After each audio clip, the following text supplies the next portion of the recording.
பேசுவதற்கு முன்பு யோசிக்கணும், ஏன் தெரியுமா? வாங்க அதற்கான பதில் இந்த பதிவில் பார்க்கலாம். பேசுவதற்கு முன்பு யோசிப்பது மிகவும் முக்கியம். இது பல வழிகளில் பயனுள்ளதாக இருக்கும். பேசுவதற்கு முன்பு என்ன பேச வேண்டும், எப்படி பேச வேண்டும் என்பதை மனதில் சிறிது யோசித்து பார்த்த பின்பு பேசினால் சிறந்த உறவுகளை உருவாக்க முடியும். அத்துடன் தவறான புரிதல்களையும் மோதல்களையும் தவிர்க்க முடியும். பேசுவதற்கு முன்பு சிந்திக்க சிறிது நேரம் ஒதுக்கினால் பல சிக்கல்கள் தீர்ந்துவிடும். நினைத்ததை எல்லாம் உடனடியாக வெளியில் சொல்லப் போனால் பிரச்சனைகளும் குழப்பங்களும் ஏற்படும். அதனால் எதையும் செய்வதற்கு முன்பு, பேசுவதற்கு முன்பு சிறிது யோசித்து செயல்படுவது நல்லது. சற்று புதிய, கடினமான அல்லது விவாதங்களுக்குரிய கருத்துக்களை முன்வைக்கும் முன்பு சிறிது யோசித்து பேசுவது மிகவும் நல்லது. நம் எண்ணங்களையும் உணர்வுகளையும் நாம் எப்படி வெளிப்படுத்துகிறோம் என்பதுதான் முக்கியம்.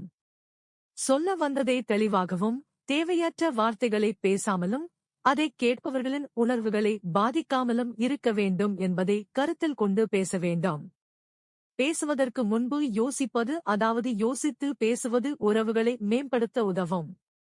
நம் மீது நேர்மறையான எண்ணத்தை உருவாக்கும். நம்மை பற்றிய புரிதலையும் நம்பிக்கையையும் கொடுக்கும். இது புதிய வாய்ப்புகளை உருவாக்கும். யோசித்து பேசுவது என்பது மற்றவர்களின் உணர்வுகளையும் கண்ணோட்டங்களையும் கவனிப்பதாகவும் அவர்களை மதிப்பதாகவும் பரஸ்பர மரியாதை செலுத்துவதாகவும் உணரும் சூழலை உருவாக்கும். இதனால் பதட்டத்தை குறைத்து ஒரு புரிதல் உண்டாகும். பேசுவதற்கு முன் சிந்திக்க சிறிது நேரமும் முயற்சியும் பயிற்சியும் தேவை. உணர்ச்சிவசப்பட்டு பேசுவதை தவிர்ப்பது நல்லது. இல்லையெனில் உணர்ச்சி வசப்படும் பொழுது கட்டுப்பாட்டை மீறி தவறாக அல்லது கடுமையாக எதையாவது சொல்லிவிடுவோம். இது கேட்பவரின் மனதை புண்படுத்தலாம். எனவே உணர்ச்சிவசப்படுவதை தவிர்ப்பது நல்லது. யோசிக்காமல் எதையாவது பேசி அது பிறரின் மனதை புண்படுத்தி வருத்தம் உண்டாக்கி மன அழுத்தத்தை ஏற்படுத்தினால் அதற்கு மன்னிப்பு கேட்க வேண்டிய சூழ்நிலை கூட சில சமயம் நேரலாம். எனவே என்ன சொல்ல விரும்புகிறோம் என்பதை திட்டமிடுவதன் மூலம் நம் எண்ணங்களை சரியாக வெளிப்படுத்த முடியும். அத்துடன் நம் உணர்வுகளை கண்ணியமான வார்த்தைகள் மூலம் வெளிப்படுத்தலாம். இது உறவுகளை பலப்படுத்துவதற்கும் தவறான வார்த்தைகளை பேசி வருந்தும் மன கஷ்டத்தையும் தவிர்க்க உதவும்.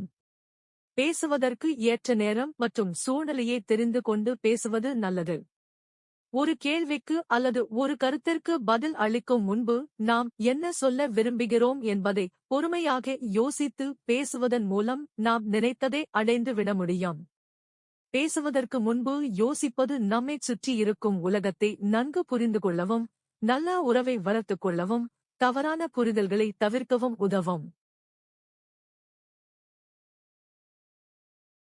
Thanks for watching this video.